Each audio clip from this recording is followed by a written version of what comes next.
Hi everyone, my name is Sakshi and we are doing microeconomics. अब ये introduction का part 2 है। अगर आपने पार्ट 1 नहीं देखा है तो जल्दी से जाकर देख कर आइए क्योंकि उसके कुछ कॉन्सेप्ट्स यहाँ पर भी यूज होंगे। चलिए पार्ट 2 से शुरू करते हैं।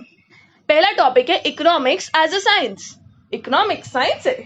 जी हाँ, इकोनॉमिक्स साइंस है। इकोनॉमिक्स एक सोशल साइंस है। ये हमें सोसाइटी को स्टडी करने का मौका देती है। वही सोसाइटी जो हमें रिसोर्सेज प्रोवाइड करती है, जिसमें हम काम करने जाते हैं, उसको स्टडी करके, उसके जो फैक्ट्स हैं उनको स्टडी करके हम लोग थ्योरीज बनाते हैं, लॉज बनाते हैं जो इकोनॉमिक्स में यूज होते हैं। और यही तो साइंस भी करती है। तो इकोनॉमिक्स एक सोशल साइंस है। अब इसको दो भागों में बांटा गया है, पॉजिटिव साइंस या पॉजिटिव इकोनॉमिक्स और नॉर्मेटिव साइंस या फिर नॉर्मेटिव इकोनॉमिक्स। अब पॉजिटिव साइंस हमें समझने में हेल्प करती है कि इकोनॉमिक प्रॉब्लम्स हो क्या रही हैं, उन्हें किस तरह से एक्चुअली सॉल्व किया जाता है। तो जो रियलिटी में हो रहा हो, ये उन क्वेश्चंस का आंसर करती है। What is, what was, what will be, इस तरह से। वहीं दूसरी तरफ नॉर्मेटिव साइंस हमें आंसर करती है what ought to be, what should happen, what should have happened. तो ये ओपिनियन बेस्ड है कि क्या होना चाहिए था। अब वो तो सब लोगों को अलग अलग लग सकता है कि क्या होना चाहिए था, क्या होना चाहिए इन द फ्यूचर। तो ये नॉर्मेटिव साइंस है। अब क्या पॉजिटिव साइंस में बोली गई हर बात सच होती है? जरूरी नहीं है। वो सिर्फ एक फैक्ट की फॉर्म में डिजाइन किया हुआ एक स्टेटमेंट है। वो ट्रू है या फॉल्स, ये बात हम वेरीफाई कर सकते हैं, ये बात हम टेस्ट कर सकते हैं। और हो सकता है कि वो फॉल्स भी निकले, बस ये है कि इसको हम टेस्ट कर सकते हैं। नॉर्मेटिव में क्या है, ओपिनियंस है, तो उनको हम टेस्ट नहीं कर सकते। इसको हम एक एग्जाम्पल से समझते हैं। एक छोटे बच्चे का पर्सपेक्टिव लेते हैं। मान लो उसे मम्मी आके पूछती है, बेटा आज डिनर में क्या खाओगे? बेटा बोलता है आज डिनर में पास्ता बनना चाहिए। अब ये एक नॉर्मेटिव साइंस की लाइन है क्योंकि ये बात बच्चे के ओपिनियन में है। उसे लगता है कि आज डिनर में पास्ता बनेगा तो सबसे अच्छा आइडिया होगा। ठीक है, बात वहीं खत्म हो जाती है। बाद में डिनर के टाइम पे बच्चा जाके मम्मी को पूछता है, मम्मी क्या बनाया है? मम्मी बोलती है मैंने बनाया कद्दू। ये है पॉजिटिव साइंस की लाइन क्योंकि इसमें उन्होंने एक फैक्ट बोला है। अब ये बात सच है या गलत है, ये बात बच्चा जाके वेरीफाई कर सकता है किचन में, लेकिन ये ओपिनियन नहीं है किसी का, इसलिए ये पॉजिटिव साइंस में आएगा। आई होप इससे क्लियर हो गया होगा। एक बार इन दोनों के फीचर्स देख लेते हैं। Positive economics, it focuses on facts, it avoids any kind of judgments and it can be tested. वहीं जो भी नॉर्मेटिव इकोनॉमिक्स की स्टेटमेंट्स होंगी, they are basically value, judgments and opinions. वो हर एक बंदे के पर्सपेक्टिव पे डिपेंड करेंगी and they can not be tested, because opinion को आप ट्रू या फॉल्स नहीं बता सकते हो। चलिए आगे बढ़ते हैं। Next we have organization of economic activities. जो हमने इकोनॉमिक एक्टिविटीज डिस्कस की थी, प्रोडक्शन, कंजम्पशन, इन्वेस्टमेंट, वो एक्टिविटीज किस तरह से होती हैं इकोनॉमी में, ये डिपेंड करेगा कि इकोनॉमी किस टाइप की है। अच्छा, तो इकोनॉमी कितने टाइप्स की होती है? इकोनॉमी होती है 3 टाइप्स की। पहली सेंट्रली प्लान्ड इकोनॉमी, फिर फ्री मार्केट इकोनॉमी, और उन्हीं दोनों की मिली जुली सरकार मिक्स्ड इकोनॉमी। इनकी डिटेल्स देखते हैं। सेंट्रली प्लान्ड इकोनॉमी में क्या होता है ना, गवर्नमेंट ही अपनी माई बाप है, जो करेगी वही करेगी। तो सारे रिसोर्सेज है ना गवर्नमेंट के ही अंडर आते हैं, वही कंट्रोल करती है उन्हें, वही डिसाइड करती है कि उसका कितनी क्वांटिटी में क्या यूज होगा। गवर्नमेंट ट्राई करती है कि रिसोर्सेज बराबर से बटे, कोई भी अनएम्प्लॉयड नहीं रह जाए इकोनॉमी में, या किसी को भी अपॉर्चुनिटीज ना मिले, ऐसा ना हो। तो इस वाली सेंट्रली प्लान्ड इकोनॉमी में एम क्या होता है? Welfare of the society as a whole, पूरी की पूरी सोसाइटी का भला करना है, सिर्फ किसी एक इंसान का भला नहीं करना है। वो होती है सेंट्रली प्लान्ड इकोनॉमी। एक काम करते हैं, इसकी डेफिनेशन देख लेते हैं। Centrally planned economy refers to an economy in which means of production are owned, controlled and operated by the government. Means of production कौन हो गए? हमारे resources। वो ओन भी गवर्नमेंट करती है, उन्हें कंट्रोल भी करती है, और वो किस तरह से उनका ऑपरेशन होगा वो सब गवर्नमेंट ही देखती है। ये हो गई सेंट्रली प्लान्ड इकोनॉमी। नेक्स्ट पे आते हैं फ्री मार्केट इकोनॉमी या फिर मार्केट इकोनॉमी। इसमें बिल्कुल भी गवर्नमेंट की इंटरवेंशन नहीं रहती है, और जो फैक्टर्स है, मार्केट फैक्टर्स, डिमांड और सप्लाई के, वही सब कुछ डिसाइड करते हैं। इसको हम एक एग्जांपल से समझते हैं। मान लो कोई कमोडिटी है, कमोडिटी ए, उसको ना प्रोड्यूसर्स 500 यूनिट सप्लाई करने के लिए तैयार हैं, उनके पास उतने रेडी हैं और उतना वो बेचने के लिए तैयार है। लेकिन मान लो कि कंज्यूमर्स को वो कमोडिटी ज्यादा ही पसंद आ गई, तो वो 1000 यूनिट्स की डिमांड कर रहे हैं। अब क्या होगा इससे? मार्केट में तो सिर्फ 500 यूनिट्स हैं, तो कंज्यूमर्स ट्राई करेंगे कि उन्हें ही वो वाला मिल जाए यूनिट, और उसके लिए वो ज्यादा प्राइस पे करने के लिए तैयार हो जाएंगे। तो इवेंचुअली इस वजह से उस कमोडिटी का प्राइस बढ़ जाएगा मार्केट में।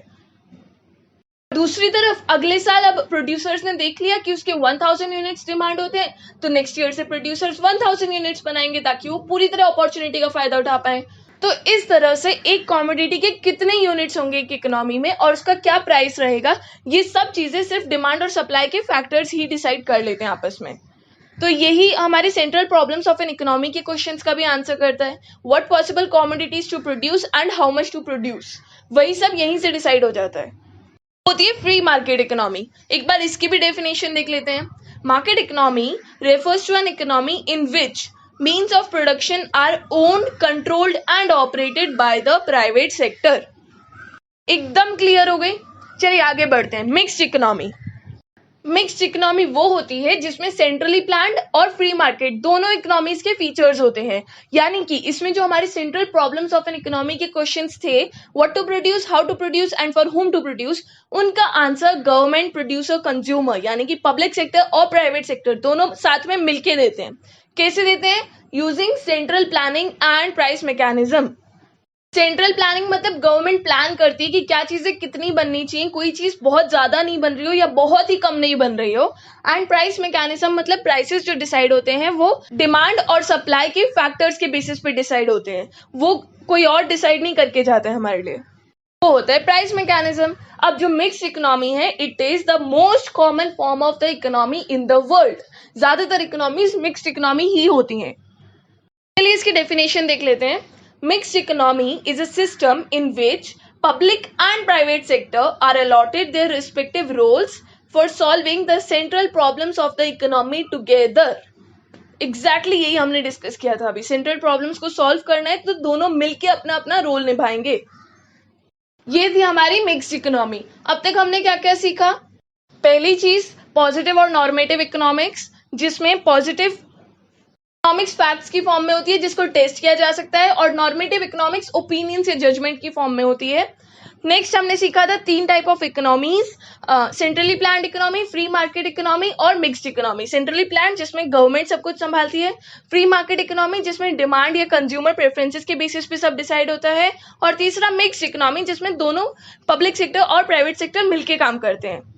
आइए क्विज कर लेते हैं ताकि पता चल जाए सब समझ आ गया।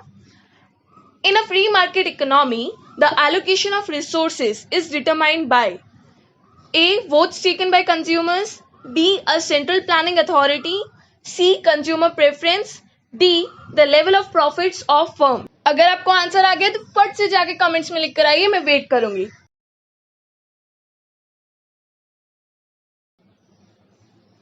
हो गया? चलिए आगे बढ़ते हैं, आंसर्स बाद में देख लेंगे। हमें पता है कि इकोनॉमिक्स 2 टाइप की होती थी, माइक्रो इकोनॉमिक्स और मैक्रो इकोनॉमिक्स। हम इस वक्त माइक्रो इकोनॉमिक्स का ही इंट्रोडक्शन कर रहे हैं, चलिए अच्छे से करते हैं। अब माइक्रो इकोनॉमिक्स में वर्ड आता है माइक्रो। माइक्रो मतलब स्मॉल। इसका मतलब क्या है? इसका मतलब ये है कि माइक्रो इकोनॉमिक्स का जो फोकस रहता है वो इंडिविजुअल एट्रीब्यूट्स पे रहते हैं, वो स्मॉल चीजों पे रहते हैं। पूरी के पूरे बहुत बड़े बड़े ग्रुप्स को नहीं देखते हम एक साथ। हम देखते हैं जैसे कि इंडिविजुअल पर्सन हो गया, एक सिंगल फैमिली हो गई, कोई एक सिंगल फर्म है, या फिर कोई एक सिंगल इंडस्ट्री भी है इकोनॉमी में, क्योंकि इकोनॉमी में तो बहुत सारी इंडस्ट्रीज होती हैं। इन सब की स्टडी माइक्रो इकोनॉमिक्स के अंडर आती है। अब माइक्रो इकोनॉमिक्स जो है वो हमें हेल्प करती है एलोकेशन ऑफ रिसोर्सेज और प्राइस डिटर्मिनेशन जैसे टॉपिक्स को। अब आप पूछोगे ये होते क्या है और इनका क्या रिलेशन है? देखो टेंशन मतलब मैं बताती हूँ। एलोकेशन ऑफ रिसोर्सेज मतलब रिसोर्सेज को कहाँ यूज करना है।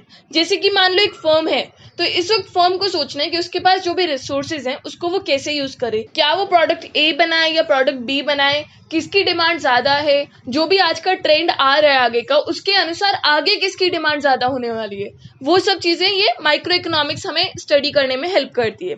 दूसरी चीज है प्राइस डिटर्मिनेशन, मतलब वही हमारे डिमांड और सप्लाई के फैक्टर्स के बेसिस पे किसी कमोडिटी का क्या प्राइस रखा जाना चाहिए किसी मार्केट में कि वो कमोडिटी अच्छे से बिक जाए और प्रोड्यूसर को भी फायदा हो जाए और कंज्यूमर्स भी इजीली हैप्पीली ले जाए उसे। ये थे एलोकेशन ऑफ रिसोर्सेज और प्राइस डिटर्मिनेशन। माइक्रो इकोनॉमिक्स हमें ये समझने में हेल्प करती है। और माइक्रो इकोनॉमिक्स की डेफिनेशन होगी क्या? Microeconomics is that part of economic theory which studies the behavior of individual units of an economy। मतलब individual units, वही हमने डिस्कस किया, individual attributes। नेक्स्ट आ जाते हैं हम मैक्रो इकोनॉमिक्स पे। मैक्रो मतलब बिग। ये ना एक साथ पूरी इकोनॉमी को या पूरे नेशन को स्टडी करता है। जैसे कि इस साल में अनएम्प्लॉयमेंट रेट कितना था, कितने लोग अनएम्प्लॉयड थे पूरे के पूरे कंट्री में, या फिर मान लो 2019 में नेशनल इनकम कितनी थी इंडिया की। तो ये पूरी के पूरी कंट्री के बारे में बात करते हैं एक बारी में। और इसीलिए जहां एक तरफ माइक्रो इकोनॉमिक्स में डिमांड और सप्लाई की बात होती है, मैक्रो इकोनॉमिक्स में एग्रीगेट डिमांड और एग्रीगेट सप्लाई की बात होती है। मतलब क्या कि किसी एक कमोडिटी की नहीं लेंगे, हम पूरी इकोनॉमी में जितने भी गुड्स एंड सर्विसेज हैं सबकी डिमांड या सबकी सप्लाई मिला के उसको एक साथ कंसिडर करते हैं। वो होती है एग्रीगेट डिमांड या फिर एग्रीगेट सप्लाई। अब मैक्रो इकोनॉमिक्स क्यों इंपॉर्टेंट है? ये हमें हेल्प करता है डिटरमाइन करने में level of income and employment in the economy. मतलब क्या कि कितनी इनकम है, अगेन नेशनल इनकम, एंड कितना लेवल ऑफ एम्प्लॉयमेंट है या फिर एम्प्लॉयमेंट रेट है। और ये क्यों इंपॉर्टेंट है? ये हमारे पॉलिसी मेकर्स को हेल्प करते हैं कि उन्हें किस सेक्टर में ज्यादा इन्वेस्ट करने की जरूरत है या फिर किस सेक्टर में ज्यादा एम्प्लॉयमेंट प्रमोट करने की जरूरत है, कहाँ पे लोगों को ज्यादा जॉब्स चाहिए, वो सब चीजों में। मैक्रो इकोनॉमिक्स की डेफिनेशन क्या होगी? Macroeconomics is that part of economic theory which studies the behavior of aggregates of the economy as a whole. Behavior of aggregate study कर रहे हैं हम लोग, एग्रीगेट डिमांड, एग्रीगेट सप्लाई, और इकोनॉमी को एज अ होल कंसिडर कर रहे हैं। एक या दो लोगों की बात नहीं हो रही है, पूरी की पूरी इकोनॉमी की बात हो रही है। अगर ये दो चीजें तुम्हें कहीं दिख जाती हैं तो वो मैक्रो इकोनॉमिक्स है। अब क्योंकि माइक्रो और मैक्रो इकोनॉमिक्स की दो अलग अलग टाइप्स हैं, लोगों को लगेगा इन दोनों में तो 36 का आंकड़ा होगा, लेकिन नहीं। ये तो मनी हाइस्ट के प्रोफेसर और बर्लिन की तरह सेम मिशन पे काम करते हैं। मैं बताती हूँ कैसे रिलेटेड है। मान लो लॉ ऑफ डिमांड है। लॉ ऑफ डिमांड कहने को तो माइक्रो इकोनॉमिक्स का कॉन्सेप्ट है, लेकिन वो मिलेगा कैसे, उसे डिराइव कैसे किया गया? हमने बहुत सारे कंज्यूमर्स के बिहेवियर को देखा, बहुत सारे प्राइसेस को देखा, कमोडिटीज की कैसे डिमांड चेंज हो रही है, कैसे प्राइस चेंज हो रहा है। बहुत एग्रीगेट्स को स्टडी करने के बाद हमने एक लॉ निकाला। अब उस लॉ को हम माइक्रो में यूज करते हैं, लेकिन उसे डिराइव करने के लिए तो हमने मैक्रो यूज किया था, right? Similarly price of a commodity, price होता तो एक सिंगल कमोडिटी का है, लेकिन पूरी की पूरी इकोनॉमी में उसकी डिमांड कितनी है और सप्लाई कितनी है उस पर डिपेंड करता है कि उसका प्राइस कितना होगा। अगेन माइक्रो मैक्रो को यूज कर रहा है, और सिर्फ ऐसा नहीं है, मैक्रो भी माइक्रो को यूज करता है। जैसे कि मैक्रो इकोनॉमिक्स का बहुत ही पॉपुलर कॉन्सेप्ट है नेशनल इनकम। क्या है नेशनल इनकम? एक नेशन में जितने भी इंडिविजुअल्स है सबकी इनकम ऐड कर दो, हो गई नेशनल इनकम।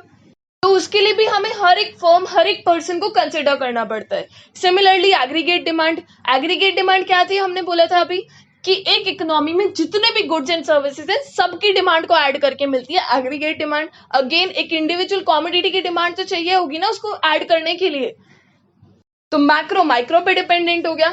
बेसिकली ये कहना चाह रहे हैं कि ये दोनों के दोनों इंटरडिपेंडेंट है, दैट्स ऑल। चलिए आगे बढ़ते हैं क्योंकि टाइम आ गया है मेरा फेवरेट कॉन्सेप्ट करने का, अपॉर्चुनिटी कॉस्ट। इसको हम थोड़ा बेसिक से सीखेंगे। देखो पिछली बार हमने क्या सीखा था? Economic problem is a problem of choice involving satisfaction of unlimited wants out of limited resources having alternative uses. Resources है वो limited हैं और हमें अपनी unlimited wants को satisfy करना है, तो हमें choose करना पड़ेगा कि हमें उस resource का कौन सा use करना है। मान लो कोई limited resource है जिससे commodity A और commodity B दोनों बन सकते हैं। अब हमें choose करना है, लेकिन यहाँ पे क्या हो रहा है? अगर हम commodity A को choose कर रहे हैं तो हम commodity B को नहीं choose कर पाएंगे।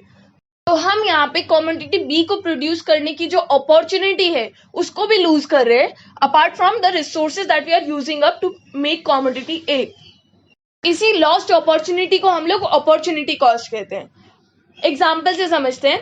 रोहित याद है ना अपना? रोहित जिसे 5,000 रुपए में चूज करना था, उसे क्या करना है? पार्टी करनी है या जूते खरीदने या फिर घड़ी? अब मान लो कि उसकी फर्स्ट प्रायोरिटी है कि उसे फ्रेंड्स के साथ पार्टी करनी है क्योंकि कॉलेज का लास्ट ईयर है, और उसकी सेकंड प्रायोरिटी है कि उसे जूते खरीदने हैं, और तीसरा अगर अभी वो घड़ी के लिए पैसे नहीं भी बचाएगा तो वो बाद में भी ले सकता है, इट्स ओके। तो वो उसकी थर्ड प्रायोरिटी है। अब किसी भी रैशनल इंसान की तरह रोहित भी अपना फर्स्ट प्रायोरिटी पूरा करेगा, वो फ्रेंड्स के साथ पार्टी करने का ऑप्शन लेगा। अगर वो ऐसा ऑप्शन लेता है तो उसका जो ये ड्रीम था जूते खरीदने का वो चला जाएगा, और उस ऑप्शन को खो देने को हम अपॉर्चुनिटी कॉस्ट कहते हैं। Opportunity cost refers to the cost of next best alternative forgone. Next best alternative यहाँ पे जूते थे जो कि उसने फोरगो कर दिए, उसने जाने दिए। किसी रिसोर्स के अगर एक यूज को हम लोग चूज करते हैं तो उसका मतलब ये होता है कि उसके दूसरे वाले रिसोर्सेज को हम जाने दे रहे हैं, उनको सैक्रिफाइस कर रहे हैं, और वो होती है अपॉर्चुनिटी कॉस्ट। देखो ये मनी के टर्म्स में कैसे होगी। मान लो कोई मिस्टर ए है who is looking for a job. अभी उसने हर जगह पे अप्लाई किया और उसे ऑफर्स आने शुरू हुए। उससे ऑफर आता है फर्म ए से which is offering him a salary of 50,000 rupees per month. At the same time उसको फर्म बी से एक ऑफर आता है offering him a salary of 48,000 rupees per month. अभी काम तो वो एक ही जगह पे कर सकते हैं क्योंकि टाइम एक ही बार का है, तो ऑब्वियसली मिस्टर ए फर्म ए को चूज करेंगे क्योंकि वहां पे उन्हें 50,000 रुपीज पर मंथ मिल रहे हैं। क्यों चूज करेंगे? क्योंकि उन्हें लगता है कि उनके काम का, उनके टाइम का सबसे बेस्ट यूज फर्म ए में हो रहा है, उन्हें वहां से सबसे ज्यादा फायदा मिल रहा है। तो इस केस में फर्म बी उनकी अपॉर्चुनिटी कॉस्ट हो गई, या फिर वो 48,000 रुपीज जो फर्म बी से मिलते हैं वो उनके अपॉर्चुनिटी कॉस्ट हो गए। The amount of other goods and services that must be sacrificed to obtain more of any one good is called the opportunity cost। अब तक क्लियर हो जाना चाहिए। एक काम करते हैं, एक क्विज से देख लेते हैं। With the same amount of resources, a country can produce 25 tons of wheat or 50 tons of rice. What is the country's opportunity cost of producing 1 ton of rice? ABCD option दिए हुए, आपको पता है क्या करना है, कमेंट्स में जाके आंसर लिख के आइए, मैं वेट करती हूँ।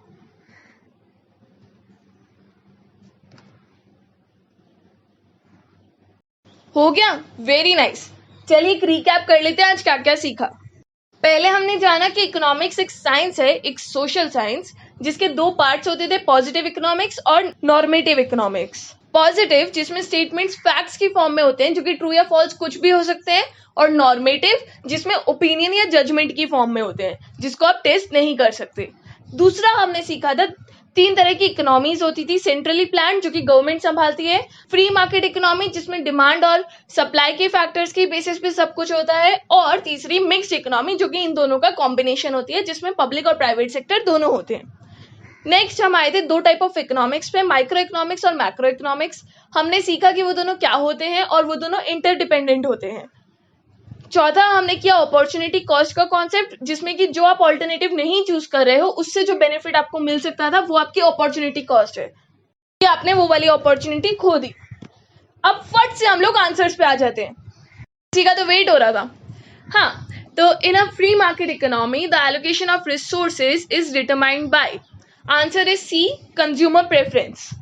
फ्री मार्केट इकोनॉमी कौन सी वाली थी? जिसमें डिमांड और सप्लाई के बेसिस पे सब डिसाइड होता है, और प्रोड्यूसर्स भी क्या सोच के सप्लाई करते हैं या क्या सोच के प्रोड्यूस करते हैं कि कंज्यूमर्स को क्या चाहिए। तो at the end of the day it all comes down to consumer preferences. ठीक है, तो चलिए नेक्स्ट देखते हैं। ये तो न्यूमेरिकल है। With the same amount of resources a country can produce 25 tons of wheat और 50 tons of rice. What is the country's opportunity cost of producing 1 ton of rice? इसका आंसर है a, half tons of wheat. ये answer कैसे मिला हमें? देखो 25 tons of wheat है और 50 टन्स ऑफ राइस है, दोनों को सेम अमाउंट ऑफ रिसोर्सेज चाहिए, तो उन दोनों को इक्वेट कर देते हैं। उससे हमें क्या मिला कि 1 टन ऑफ व्हीट के लिए हमें 50/25 that is 2 turns of rice sacrifice करने पड़ेंगे। और अगर इसको उल्टा कर दें तो अगर हमें 1 टन ऑफ राइस बनाना है तो क्या होगा, हम हाफ टन ऑफ व्हीट के रिसोर्सेज को यूज कर लेंगे। तो इसीलिए 1 टन ऑफ राइस की अपॉर्चुनिटी कॉस्ट हो गई half tons of wheat. Simple है ना?